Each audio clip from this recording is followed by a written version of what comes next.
And good afternoon, everyone. It's 5 p.m. and you've joined us for Into the Absurd. I am your host, Tina Brock, and for the next 50 minutes, we will together explore what it means to live and create art in an existential time with playwright Jacqueline Goldfinger. And for those of you who are new here to Into the Absurd, welcome, welcome. Come on into the room, and we hope that you'll put your questions in the chat box if you're in the Zoom room. And if you are joining us on Facebook Live, thank you so much again for helping us to navigate our way through very creative and very interesting times. Your questions as well on Facebook Live for the next 50 minutes. Jacqueline Goldfinger, she is a playwright whose works have been seen here certainly in Philadelphia for many years and around the country in Europe. And she is a visiting professor at UC Davis. She is in the middle of writing a book about playwriting. And we want to talk to her about her work on working on the libretto for an opera and a comic book and so many things in addition to being a mom. All of that is what is on the table for today's conversation. So let us just bring Jackie Goldfinger to the table and welcome her to Into the Absurd. Hi, Jackie. Hi, Tina. Thank you for having me. Oh, I'm so very delighted to talk to you today. It's I have been just for so many years the many balls that you juggle, and then with pandemic and flipping and pivoting and doing some new work.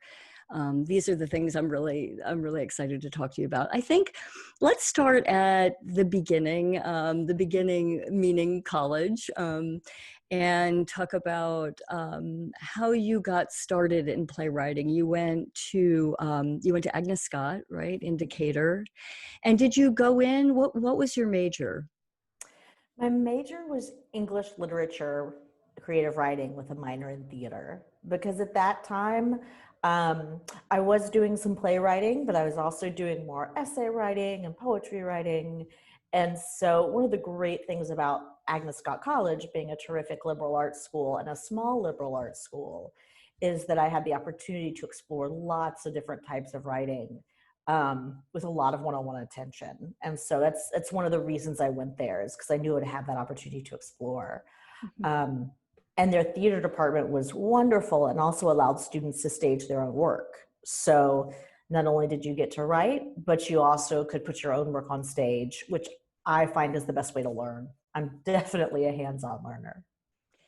So did you go into, you had been writing plays before you went to college, or was that something that developed while you were there? No, I began plays before college. I actually, I always loved writing, even starting in elementary school. My mom used to say that I would draw pictures and then make her write words above the pictures of what it was. Early comic book. Exactly, which she found really annoying, but it, because she's like, you would draw so many pictures. Does your daughter do that? Oh yeah. Oh, we're big makers in our house. But so I actually, and then I loved writing stories and writing poetry. And at some point in middle school, one of my teachers, my English teacher, was like, this actually isn't a short story. This is really a play. Because I'd never seen a play written out. I'd never seen a professional production. I'd seen some skits, but I live in rural North Florida. I lived in rural North Florida where there was no theater. And so I actually learned about plays much more from reading early on before ever actually seeing them staged. So when I got into high school, we had a drama class. And so I got to write plays for my fellow students to do. And I just loved it. I love being in collaboration with people. Do you think the book that you're working on now, let's talk a little bit about the book, because I wonder, do you think that has something to do with your early playwriting, wanting to provide a source for people? Because don't you talk about the book being making it accessible, making playwriting accessible? Oh, absolutely. It's influenced by me growing up in a place where a lot of playwriting and plays weren't accessible. And a lot of the playwriting books are really wonderful, but they start out giving examples of scenes in Shakespeare or scenes in Chekhov or they don't give a vocabulary list, right? Like things that when you're starting out and you're excited, you just need the very basics. And I found as I've become a teacher and traveled around the country, both teaching and doing my own plays, often when I'm a playwright in residence somewhere, they ask me to do a workshop. And one of the things I found is that there are terrific playwriting books once you get your foot in the door and start to understand what's going on stage and why. But there's not anything that's very like, let's start with step one. Here's some vocabulary. Here's how to create a character. Here are 2 or 3 exercises you can do to create characters. Here are some suggestions of published plays you can read to help you learn how to create characters, right? And one of the things that I'm always excited about is getting as many people engaged in art as possible. I think the world will be a better place. I think the art will be better. Just in general, I think it's good practice. And so I'm very excited to be creating a book that will allow access to a lot more people, no matter where you are geographically across the country. Do you think there are, like you were, budding playwrights do you teach young children? Are you in schools teaching, or is it mostly high school and college that you've done? Yeah, I actually started out with Philadelphia Young Playwrights, which is a fantastic organization. Look them up, PYP. And I worked with them a lot. So I have done some middle and high school teaching, which is great. I've also been a mentor for the American College Theater Festival based out of the Kennedy Center. And so for them, I've gone to San Antonio, Texas, and middle of Nebraska and Northern California and, Alpharetta, Georgia, where I go and both give them the students feedback on their work and then also teach a workshop. And what I found is that there's so many wonderful ideas out there. There's so many young people interested in theater, but they just don't have the access. So this is a way that I can't go to every small town in America. I wish I could. It'd be super cool. I love meeting people. But I'd be like, okay, I may not be able to come, but buy my book or take the workshop and then here's the book and you can grow on your own. And then at the end of the book, I give recommended readings for moving forward and ways that you can engage with the industry from wherever you are. Mm-hmm. So I just think it's a resource that's not quite out there yet. Yeah, and you send it to the publisher, right? You were saying, yeah. So it's out there. It's looking for a home right now. It's looking for a home right now. I've sent out the prospectus to a lot of publishers, and many people were interested. So I just sent out the full draft. So we'll see what they say, but I hope that they're as excited about it as I am, because I do think that there are so many wonderful young artists and artists of all ages. One of the things that I remind people is being an emerging playwright doesn't necessarily being ages 25 or younger, right? Mm-hmm. There's a reason that Laura Ingalls Wilder couldn't write her book series until she was in her 60s. Like, there are some stories that need the maturity and life experience to be told well. And so I also hope it will make it accessible to maybe people who've retired, who always wanted to try it. I have to say some of the best plays I've read in the community workshops I've taught have been from older people who've harvested their wealth of experience and their sense of humor and their perspective to put them on the page. I was delighted in the fact that Eugene Ionesco didn't write his first play till well into his 40s, I believe. And yes, because he had to have the perspective. He had to have the crisis, right? The existential crisis first, which is not certainly can happen much younger in your life. When you were growing up, did you have a theater in town? No, we didn't. We eventually someone created a small community theater. When I was older, and I went and saw some shows there, but we didn't have a theater in town. At one point we had an acting studio, but it was so expensive that we couldn't afford to go. I went for the free class and I'm like, I want to do this. And my mom's like, no, we were just going for the free class. So Did you drive to get to it was one? inaccessible Oh, okay. for So, various reasons, both like space in terms of geography, and also just in terms of it's really expensive often mhm, to get your foot in the door. And so one of the things that the book explores is also what can you do on your own? What can you do with the community that you're in? Because mhm, there's so much that can be done. If you don't have a professional theater community in your area, that doesn't mean you can't make art. mhm. There's so many ways. Your play Bottlefly that won the Yale Drama Prize, Mm-hmm. right, in 2017.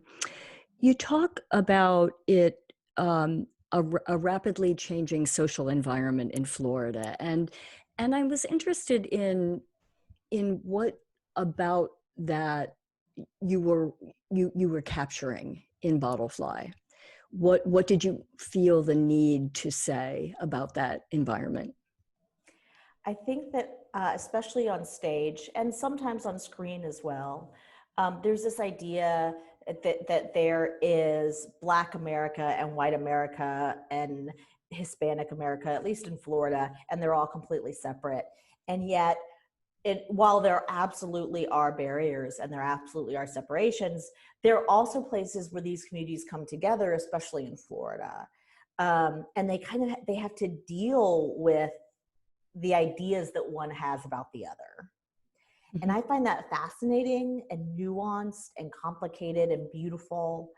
Um, and so this idea of this intersectional, intergenerational group of people who are stuck together uh, due to a hurricane and some financial mishaps that happen.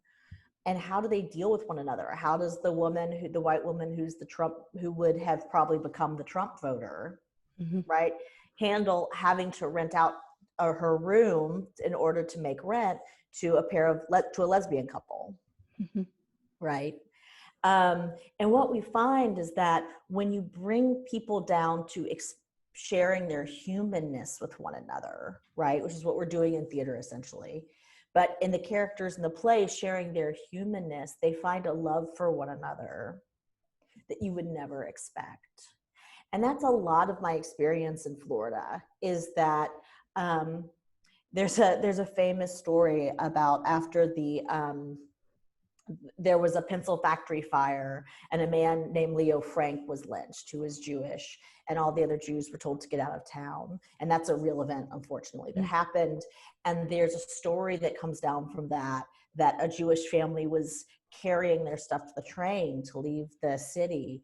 And the police sheriff was like, "Where are you going?" And they're like, "Well, we're Jews. We're going to leave." And it's like, "Yeah, but you're our Jews. We wanted the other Jews that we don't know to leave." Right? And the sheriff and his men actually carried the family's stuff back home. I'm not sure how comfortable that Jewish family would have felt living in that environment after that time. But this idea persists, especially I find in the Deep South, at least where I grew up, that like when you get to know each other as people, there will be such unexpected and beautiful and complicated relationships. So I felt that that was really ripe for the stage, and I'd never seen that represented before in exactly mhm. that way. So I was excited to do it. Does the Can you tell me a little bit about Southern Gothic, that Sure. aspect? Yeah. Well, I grew up reading, I grew up in a rural Southern public school, right? So I grew up reading Faulkner and Carson McCullers and Kate Chopin. And we read almost no Yankee writers because why would you? Was the feeling. Um, and so I grew up with a lot of Bible reading, a lot of Torah reading. And so I grew up with this sense of the macabre that I found very natural and very organic to me. Um, and later I found out that was absolutely not the way that most literature works. But this kind of Southern Gothic style of literature that you see in the Zora Neale Hurstons, that you see in the Alice Walkers.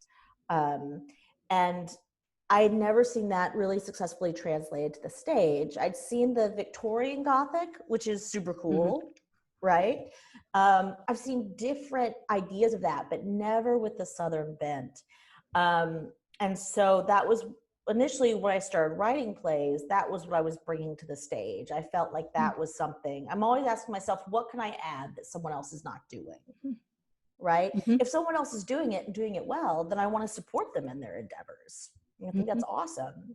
But what is something that I could bring to it? And so the first play of mine that was done in Philadelphia, which was The Terrible Girls at Azuka Theater, was super Southern Gothic. It was about 3 women who ran a roadside cafe in the rural South and who kept accidentally killing the boyfriends that betrayed them.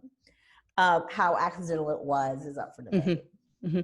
And they would bury the boyfriends in the walls of the restaurant. That's the Gothic part. That's the Gothic part. So it was, so I started on that route, and I have continued to write those type of plays. I think Bottlefly is definitely a Southern Gothic play. But I've also had the opportunity, thanks to commissions and things like that, to explore other areas of writing. I've written a bit about technology lately. Because there have been opportunities to do that, which is exciting. And then I was offered this opera, and I'm super excited about that.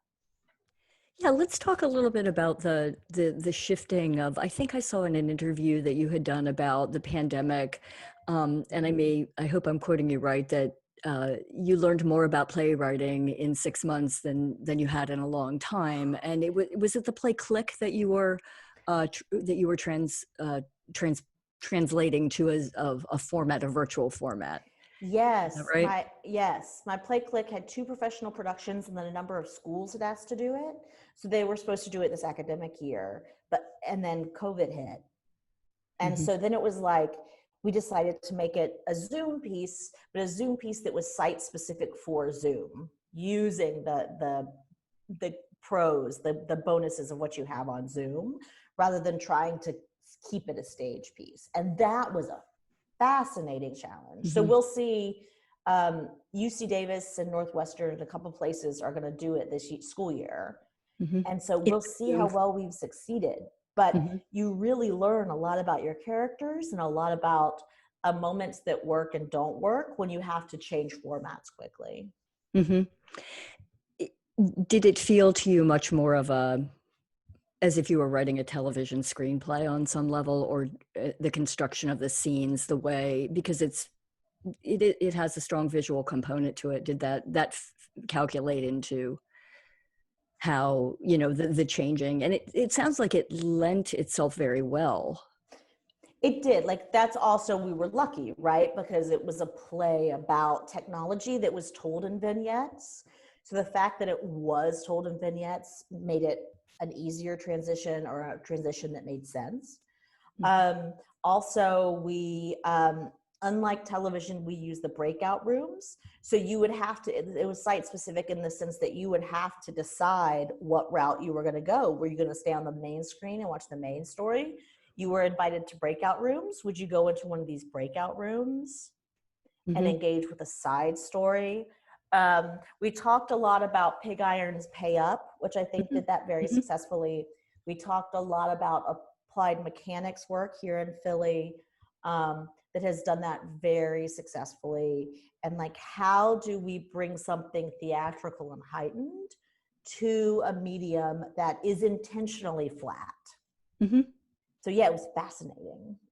Less TV and more like installation piece almost. Do you think that sort of flat aspect of it makes it so that the characters need, the depth has to be there, that you have to go and work more internally? Absolutely. You can't hide on Zoom, right? Like on stage, sometimes you can hide, or you can get away with a character. It's a little more exposition-y, that's there to tell a little more of the story so others can have the main conflict. Whoa, on Zoom, that becomes very apparent that those characters are not well done. Just because you're staying with them the whole time, right? Right, and you're going to a place that even they may not be aware. Absolutely. Yeah, there's that's a really good point. Energy, exchange of energy on stage is quite different. Here you're sort of hitting a wall or going much deeper. Absolutely. There's a question here. It sounds, getting back to your book, Jackie, I just Mhm. want to get a few questions in here. It sounds like the book could be of value to frequent playgoers who may not plan to write plays, but just want a better take on what that process is like, what's going on stage. Did you consider, was that in the thinking too, that it might help, Yeah, that's a audiences? great point. I actually had not thought of that, but it would be like, you don't necessarily have to do the writing exercises. You can just read the chunks of the chapters that are about how to do the things and why you do them. Mhm. That's a great idea. Thank you, whoever asked that question. I'm going to email the publishers and say, and That would be our friend Steve. you Uh, right, Steve. yeah, I know you're working on, here's another question. I know you're working on an opera. Do you ever plan to do you ever plan to work on a flat out musical? You've had music in works before, right? Absolutely. I would work on a musical if it was the right one. Like, I think that uh, being honest about my strengths and weaknesses. I don't know that I quite understand what makes musicals tick as much as I should. If I was going to write a musical, one of the things, I'm actually taking some classes with BMI online to learn more about that, because I think it's fascinating. But I would definitely need to study it more. I don't quite understand all of the craft, Mhm. because it's a very specific craft. But I think it would be really fun one day. In fact, I heard years ago, and nothing ever came of it, but years ago it was announced that they were going to make Norma Ray into a musical starring Oh, country singers. interesting. And I was Mhm. like, if you're gonna have anybody write Norma Ray, I was it gonna should say, be someone from the rural South who knows those people. Um, so it would have to be the right topic, but it is something I'm exploring, and I'm curious to see if I'm any good at it over the next year. with a libretto for the opera, which is Mhm. Oberlin, right? Oberlin Opera. I'm Yeah. scheduled for 2023. Mhm. Right. Talk a little bit about the process there of creating the language. How does that come about? Do you listen to the music first and then come up with a language? Is it vice versa? How does that work? So that's a great question, because I've talked, I'm working with composer Melissa Dunphy, who's also a Philly composer, PhD from Penn, in composition. And the way that we've been working, so I can't speak to other processes yet, but the way that we've been working is Melissa needs, or she likes to have characters to hang her hat on while she's writing the music. So I've written a first draft of the libretto where I have really, and I've written some short choral pieces for her, but this is the first libretto where we've had really strong individualized characters because it's a full opera. And I've really fleshed out the characters, and I've fleshed out their main conflicts and what they're struggling with. And so we're gonna sit down actually in October, and we're gonna talk about the libretto, and she's gonna start writing music, and then she's gonna send me music, and then I'm gonna revise based on what she's learned about the characters and their arcs. And so we're gonna go back and forth. Um, and then once we have the libretto more or less set, then we'll go into workshops. I mean, we're scheduled for next spring. I don't know if that actually is going to happen because of COVID, but sometime next year into workshops with the artists at Oberlin Opera, to revise and refine. But for Melissa, she is so character driven, which I love. I mean, she's also a performer, right? Like, she acts and she sound designs, so she understands that world of storytelling, which is lovely. But I think for her, knowing who these people are and why they're doing what they're doing seems to be incredibly important in terms of informing her music writing composition process. So it's exciting. So yeah, so next year we have a workshop in 2021. In 2022 we go into rehearsal, in 2023 we premiere in January. So very excited. How did this project come about? Did Melissa approach you?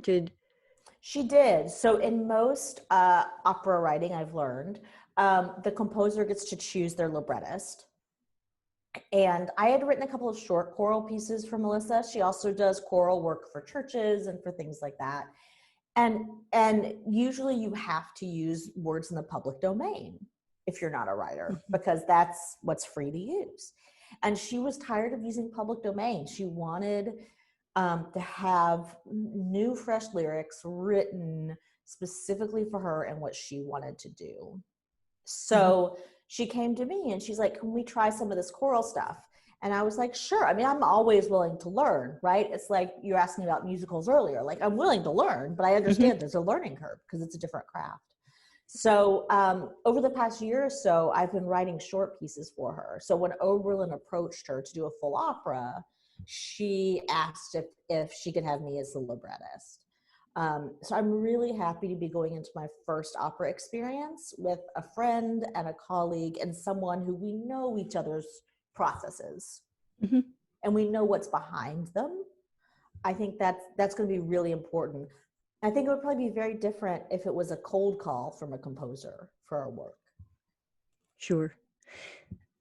When you write plays, does music inform your writing?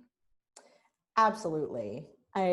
Growing up in the rural South, you're always hearing music, whether it's people singing as they walk down the street or traditional American music, or there's a lot of rap and R&B. There's a lot of hardcore heavy metal in the south of Savannah area. Like there's just so many different types of music around you all the time that not having music feels weird to me. I remember I spent some time in LA when I was in my early 20s, which is the best time to be in LA because you have no money and you don't care. Like, it's fine. And you're in your 20s. You're in your 20s. You can sleep on somebody's couch for 2 years, whatever. And it was always weird to me because in a lot of LA, not the outlying neighborhoods that tend to be Hispanic or Latinx, but the city itself is very quiet, right? There are people, big buildings and people going about their day. And I was just like, I realized then how much I missed the music, the kind of constant music and the rhythm of life. And so when I got to Philly and as soon as I got here, a marching band went by down South Street. I was like, oh, I'm home. I know this. I can do this. And it never fails. Philly has a rhythm. It's got music in its soul. And that's one of the things I absolutely love about the city. And I think that informs my work. I think it's also one of the reasons that people here take to my work so much is they feel the music in the plays makes it feel more like home, even if I'm telling a story about the Deep South, or even if I'm telling a story set in California. The fact that the people breathe the music, kind of like the movie Baby Driver, if you saw that, directed by Edgar Wright, where it's just people breathe and live and feel the music. And Philly's a city like that. It's awesome. Do you actually listen to music when you write? Sometimes I do. I often will have playlists for different plays. So I'm like, oh, this is right before the shutdown. I was working on a play called Queen of the Goths, which is a retelling of Titus Andronicus from the captured queen's point of view, and how she engineers Titus's downfall while supposedly being a prisoner. And so for that, I had a lot of Riot Girl music. I had some hardcore from Savannah, really just driving melodies. And so sometimes I'd listen to it while writing, but more often I'd listen to it in between writing. It just kind of kept me thinking and bubbling over it. often at some point when I sit down to write, I'll have music on at the beginning and then I'll turn it off because it starts to duel. I can't split focus that well. Yeah. But it absolutely drives and informs what I'm trying to do. Do you write a specific amount? Are you structured in your writing when you write? Do you write every day? How does that work for you? Well, before I had kids, when I could maintain some kind of schedule that wasn't everything's on fire right now, which is what I found. I don't know about other people with kids, but I found that often with young children, the schedule is everything's on fire right now. What can we put out? I had more of a chance to sit down and write at a regular schedule. I would usually, I also always teach. And so, if I have classes Monday, Wednesday, Friday, then I'd find time on Tuesday and Thursday to write. But with kids, it's now become whenever I can get time. And then when I'm doing a first draft, I have to go away. Like I can't do first drafts at home because there's too much going on in my head. So I've been very lucky over the past couple of years since having kids that usually once or twice a year, I've been able to find a residency where I can go for I wrote Model Fly at Yaddo. So I went for 3 weeks at Yaddo. My mom took care of the kids with my husband and I could get the first draft out because I can revise in small chunks. But I find it really hard to write first drafts in small chunks. Is the play bursting out of you, or does it develop over a longer period of time, or is it different with different plays? I mean, is it something, if that makes sense, does it kind of grow incrementally, or does it just happen and then you have to get it out there? It's very different depending on the play. My Southern Gothic plays, because I am so tuned into that type of storytelling, as soon as I get that idea for that, every other idea just falls in place after it. I just know that genre so well. I know those types of people so well. For something like Babel, which we just did at Theater Exile, which is about couples who are using, who can't get pregnant and are using these technologies. For that, it was I thought that was a cool idea. And then I had to go do the research, and the research started to inform those characters' journeys. Because I just didn't know the technical stuff I needed to know to write those characters. And then with Click, which is about the future of technology, we've actually been changing it as technology changes. So that's been exciting because that is truly a play that is only seen at one time by that audience in that community during that production. Because the next time, 6 months later, technology has changed and we've revised it to reflect that. And that's one of the reasons I love theater is I feel like as wonderful as film and TV can be for storytelling, the fact is it's dead on arrival. Once it's broadcast, that's it. And what I love about theater is that I can constantly update Click for every technological innovation. When we do Bottlefly, it resonates very differently in a pre-Trump world than a post-Trump world, right? And we can shift the direction and idea of it to reflect that. So I love that about the stage. It's always alive.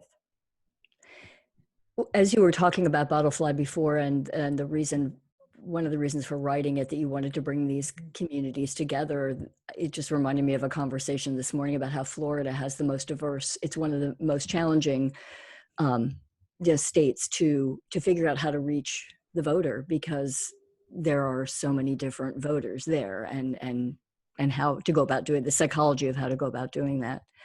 Absolutely, and we can't count, which is a whole other problem. The number of times that we have issues because ballots are supposed to be turned in by a certain time and people read the time wrong, or the hanging chad, or the fact that in Pinellas County, they can't count, so they have to do it 16 times. There's a whole range of issues that we face in Florida, but it's also what makes it one of the most exciting places to write about. because it's all those cultures and people and generations living on top of each other. Yeah, I remember as a kid being in the Everglades with my dad, who was a big fisherman, and that's such an evocative part of the country to be living in. Do you have a special affinity? This is a question out of left field. Do you have an affinity for Tennessee Williams? I do. He was one of the first playwrights that my middle school teacher gave me to read, which I think was smart because I understood that world, like the Glass Menagerie. And I think it's beautiful. I think that often, unfortunately, outside of the South, Tennessee Williams has become the only way to write Southern plays. And so sometimes post Tennessee Williams playwrights who are doing different things or writing in different styles have had a challenge in the Northern driven industry, which think a Southern play has to look a certain way, which is, I'm sure Tennessee would hate that. And it's not his fault, but just, it has so come to define the Southern play that if your play is about the South, it doesn't look that way. Sometimes people outside of the South don't believe it's a Southern play or have some issues with it. But yes, his work is amazing. I just, there was on your website, you had that wonderful quote from him about, we live in a perpetually burning building. And it seemed, I wondered, it's such an apt phrase for right now. And it's like, what do you do with all of that feeling that you have about being in a perpetually burning building? So when you get ideas, do you write them down? Do you do a couple of pages and put it away? Do you just push it out of your mind and come back to it later on? How do you decide where to give time? For me, I take notes almost like I'm in a class because I don't want to lose the ideas or the images. So I also have a notebook that's, so I take notes on my phone if it's something I think of when I have my phone. I also have notebooks that I call my thunk books because I'm thunking about them. Whereas if there's anything I've seen in the newspaper or magazines or whatever, I rip it out and tape it in there or write it down. So I have stuff. And I encourage playwrights, especially ones just starting out, to build up your stuff piles because you never know when it's going to be useful and you'll always have somewhere to start. And if you get stuck, then you can reach into your stuff pile and pull something out and write whatever that inspires to help keep you going.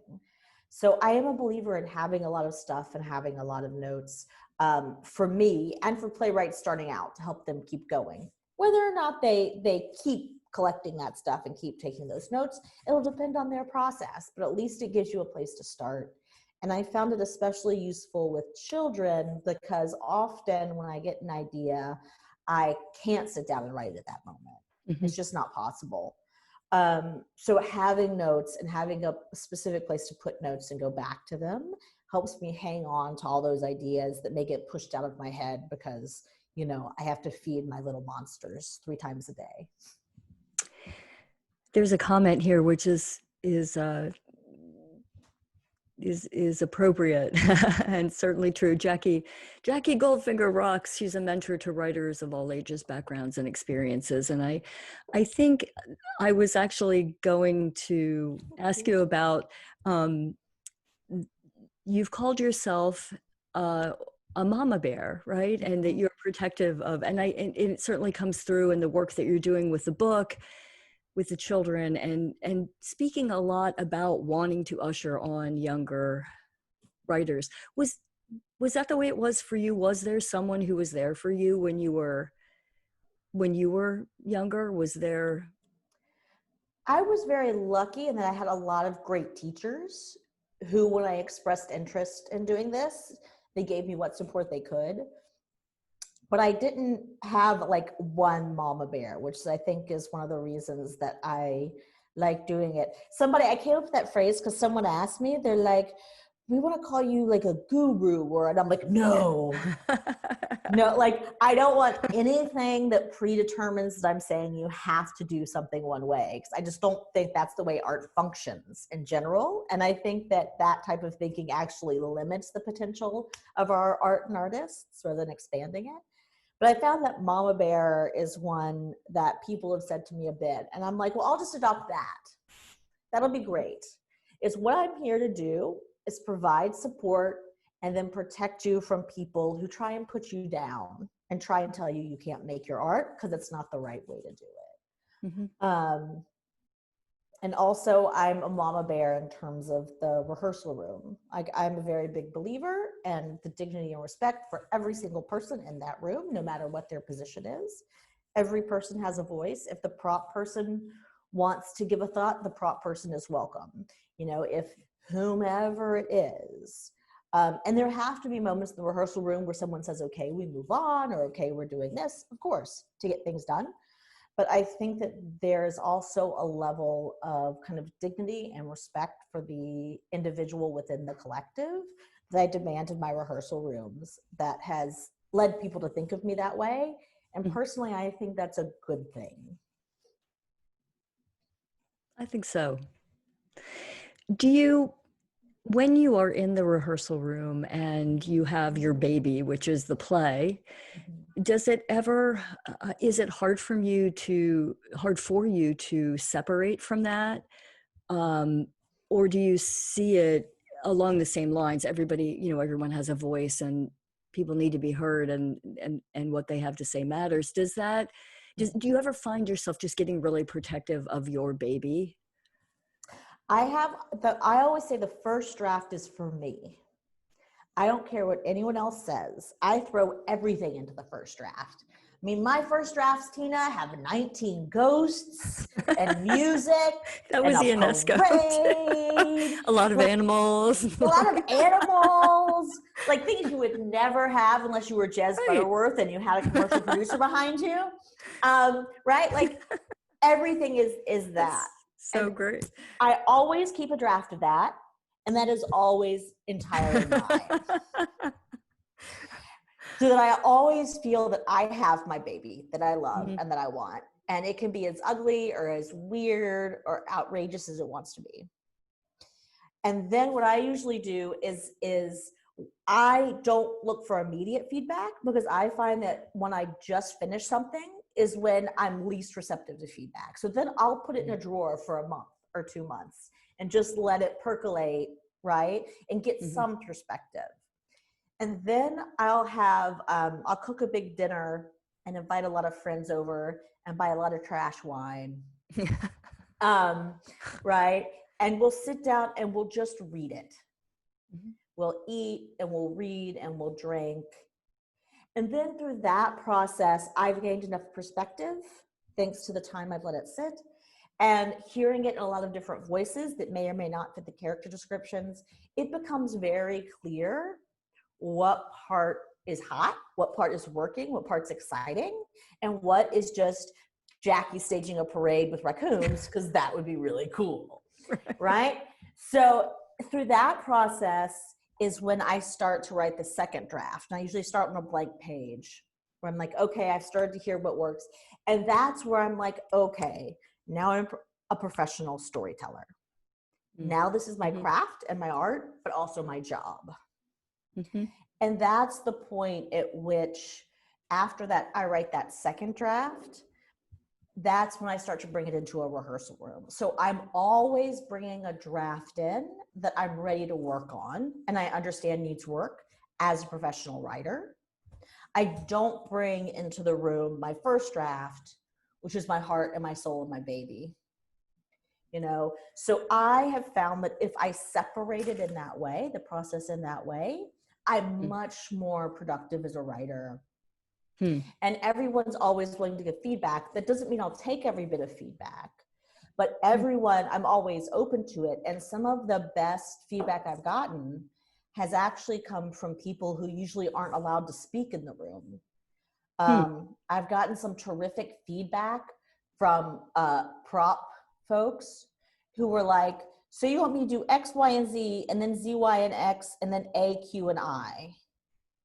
So how is that supposed to look on stage? I think it's going to look really messy, and I'm not sure what story we're telling with all of those objects. And I'm like, you're totally right. I'm trying to do too much with too many things. Now let's look at what is the main story we're telling right here. How do we pick the one or two objects that work for that? And also allow the other stories to keep moving forward, right? So if you have, I love having designers in the room early on because designers are brilliant, right?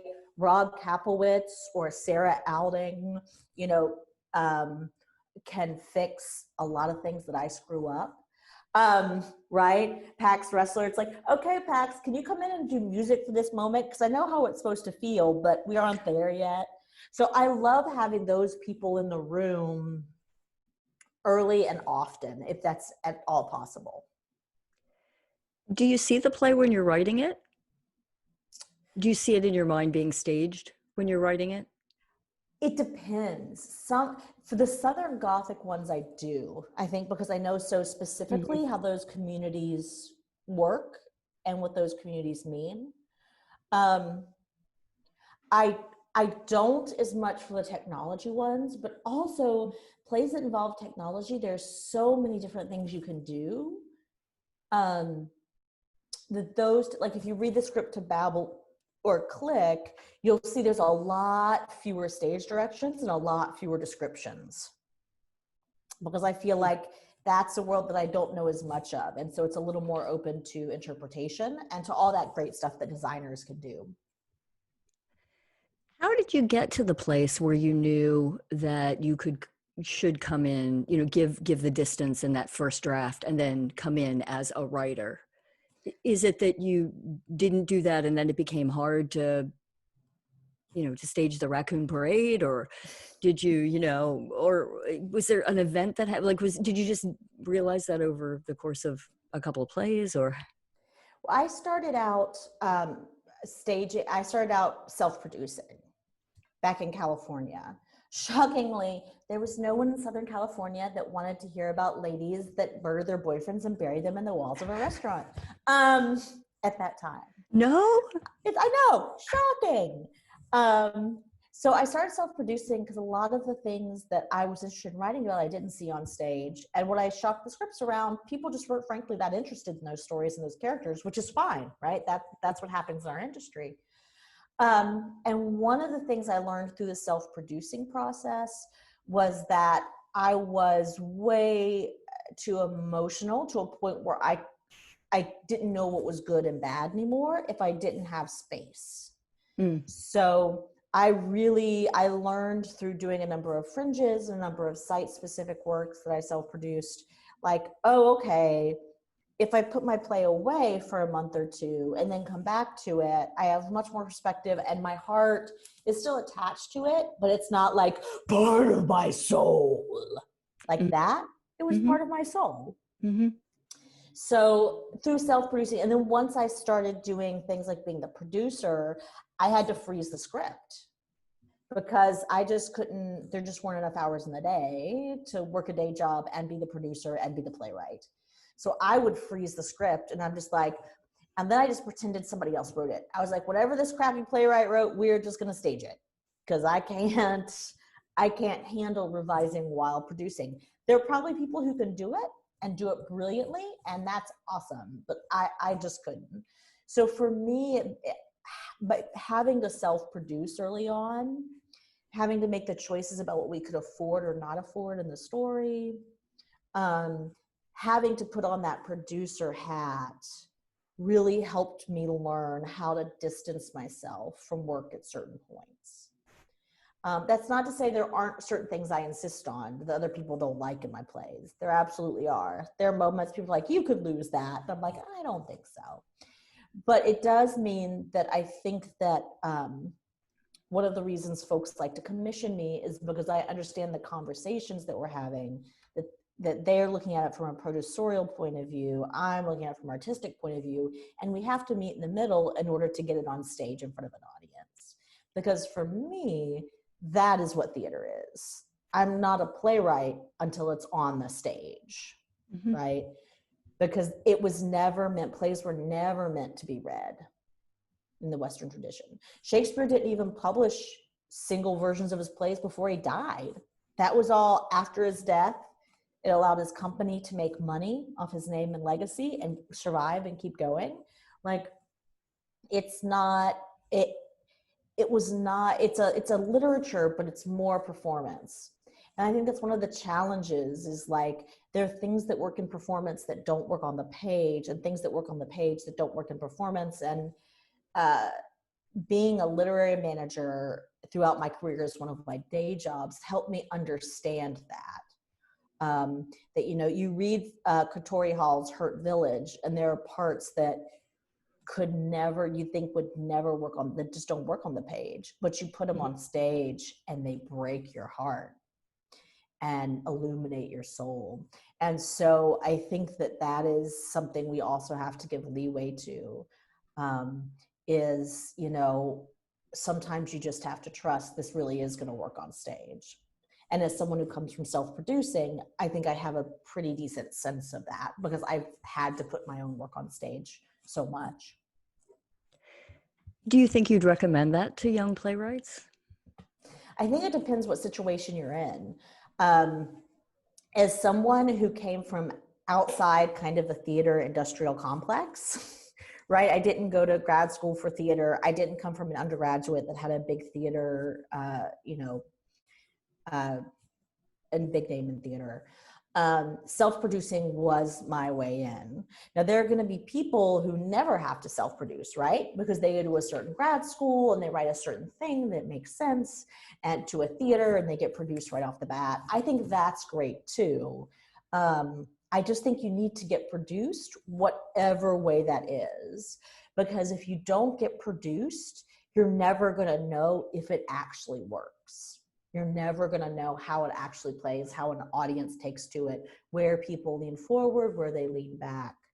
I always say, from my years of self-producing, I always say, like, it's a bad sign when the old ladies take out their purses and start unwrapping candy, because that means they're bored, right? But those are the things that you can't learn unless you actually have an audience. So whatever way you can get produced and not completely go bankrupt, and get yourself into a ton of debt, do it. Was there a time, a play, a specific play that you wrote or that you saw produced, where you thought, I'm going to do this, I can do this? This is the one, but. Yeah, when I was in third grade, I didn't even know what a play was, and I didn't know what theater was, but we had a group of traveling players who, like, came in a van and set up the really crappy flats that tip a little bit, right? And they did what were basically skits for us in our cafeteria. It was like one of those Travel USA educational theater tours. And I always loved it. And from that point on, whenever there was an empty space, I imagined what they would do there. And so I think that it's that I didn't know what theater was with a capital T, but I always knew I was going to do something that filled that space. I just wasn't quite sure what it was.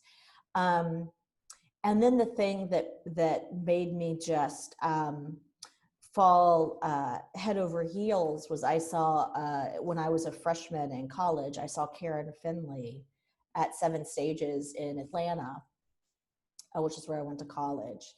And I was just like, I mean, it was this small backroom theater. It kind of smelled.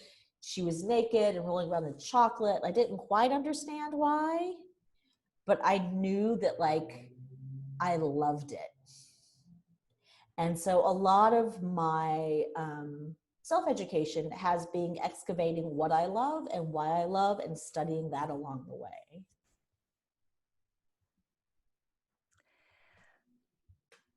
I haven't even been paying attention to the clock, and it is now 5:55. I could just keep the conversation going for a long time. Jackie, thank you so much for being here. And that's a great story to end on. I think that's really a story that would definitely catapult you into the work that you've done and all that you're creating. And I just thank you so much for taking the time to be here. I really wanted to get into the mom part. That's Oh, that's yes. I know. I talk too much. No, Yes. not at all. We'll But if just you're a parent, you can be an artist. Don't let anyone say you can't. If they I, say you can't, they're morons. You can do it. and also how you manage to juggle the work that you're doing, also having twins. And that is a story for another show at another time, moms as artists. So Jackie, thank you so much for taking the Thank you, time to come Tina. on. I learned so much about, something that you think you're somewhat close to, but realize there's so much to learn. So thank you. Good luck with all your projects. And we'll make sure that we put the links in there. So we didn't get to the comic book either, which is an important part of the work you're working on. So best of luck with all of that.